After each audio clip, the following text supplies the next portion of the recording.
Bien-aimés frères et sœurs, il y a un meurtre que plusieurs d'entre les frères et sœurs commettent sans s'en rendre compte.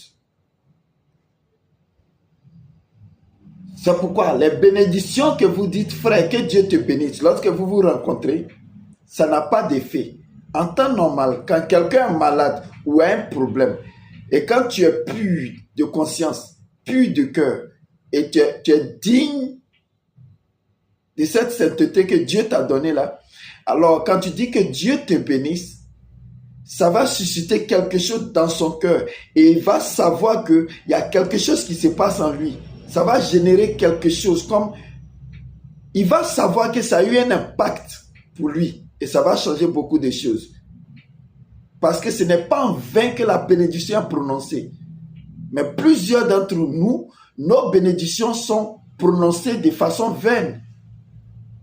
Avec hypocrisie, le diable met une pensée ou bien se saisit d'une erreur d'un frère et puis te fait l'accuser. Quand même que le Seigneur l'a libéré, lui a pardonné, s'il aurait commis ça, des critiques vont aller, des gens vont propager ça, des gens faibles vont propager ces choses-là et ça va être divulgué et jusqu'à ce que tout le monde ait ça en pensée.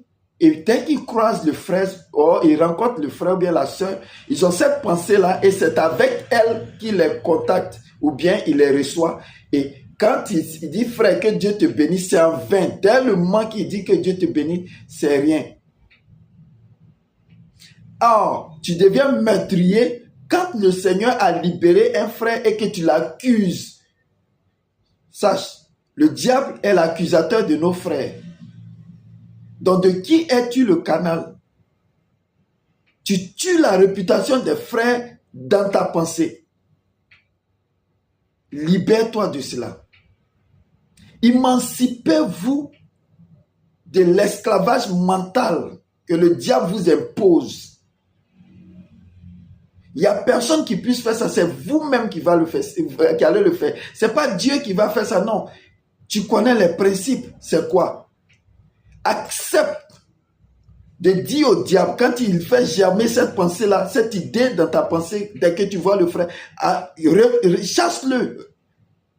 Résiste, dis-lui, va-t'en frère, va-t'en plutôt, Satan. Dites-lui, soyez franc et vous serez libre. À chaque fois qu'il essaie de mettre l'inimitié entre vous et vos frères, pourtant c'est entre vous et lui que ça doit exister.